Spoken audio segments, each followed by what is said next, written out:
Good day, grade 9s. This is Louw, and I'm going to work with you through a grade 9 question paper for November exam. It also gives us an idea of how the question paper will look, set up in different sections. We're going to start off by looking at section A, and it starts off with some multiple choice questions. There are 8, and we will do the first 4. Various options are provided as answers to the following questions. Each question has only one correct answer. Choose the correct option and write the correct letter A to D in the blocks provided. So let's look at question 1.1. A ball is thrown into the air and falls back to earth.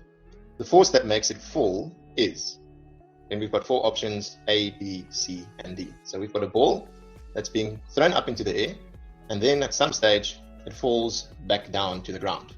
Okay, so let's quickly look at what are given as possible answers for a force that's working on this ball.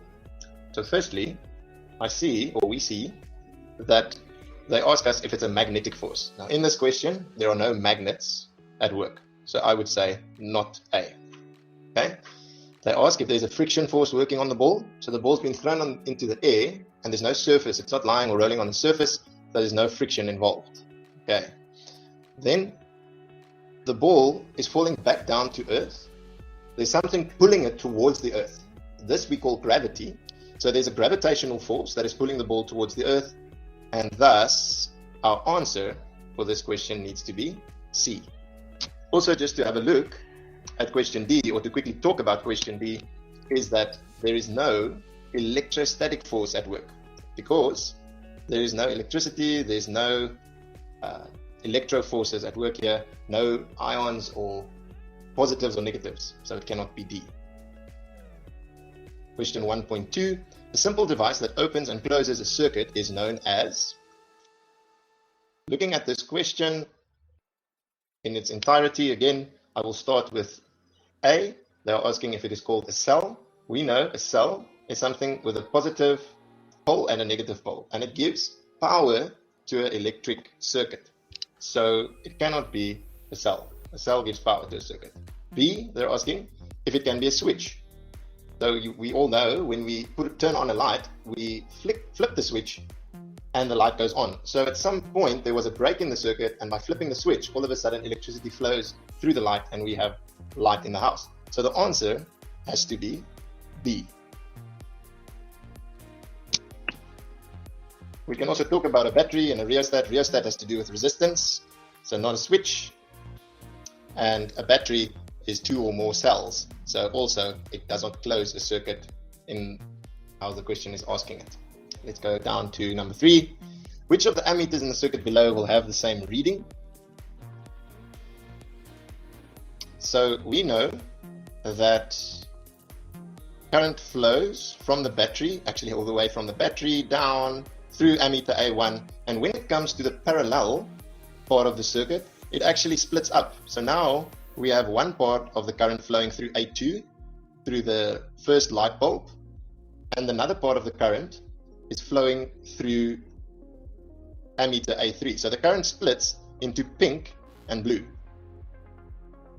And it runs, and then at some stage the current meets up again. So pink and blue meet up, they merge together, and again we have the current, orange, flowing through ammeter A4.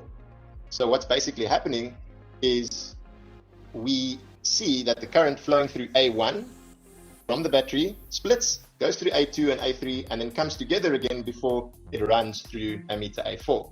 So by looking at where the current splits and the picture, drawing the colors, we see that through A1 and A4, the current runs, the same current runs. So the answer for 1.3 is A. I hope you're still with me. I hope it's going well. Let's go on to question 1.4. Lightning is an application of. Now we've got 4 answers: magnetic forces, electrostatic forces, gravitational forces, or tension forces. So already when I quickly just look at the answers, I can see that it won't be tension, because there's no pulling, there's no pushing, there's not a rope that's tightening, can't be tension. Nothing is acting in on weight here. So lightning is something that doesn't really carry a weight, so there's no gravity pulling it down, and there's no magnets part of this question, so we can't say that it's any magnetic forces. by process of elimination, we can see that it is actually B, electrostatic forces. By definition, just to talk about it, we can see that lightning happens in the cloud. There's the particles that rub together, which ionizes a part of the cloud. And by ionizing the bottom part of the cloud, it really has an influence on the Earth's surface. And there we see that lightning happens because there's a positive and a negative to which the lightning can run. The answer for 1.4 is B. And that is the first part of question 1.